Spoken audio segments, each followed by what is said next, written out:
If you're encountering a YouTube error, there was a problem with the network, 503, you can try the following solutions. Here are step-by-step solution. First step, check your internet connection. Ensure that you have a stable and active internet connection. Switch to a different Wi-Fi network or cellular data if possible. Second step, clear the cache and data of YouTube app. To do this, long press on YouTube app.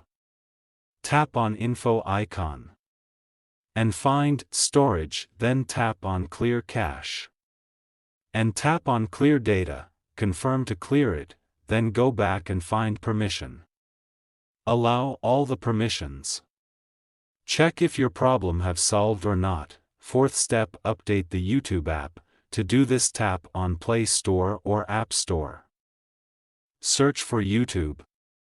Check if there is update, so update it. Fifth step, restart your device. Reboot your phone or device to refresh its settings.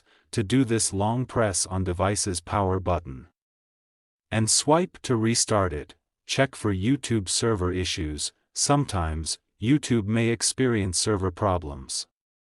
You can check the status of YouTube servers on websites like Down Detector. If none of these solutions work, the issue may be on YouTube's end, and you may need to wait for them to resolve it.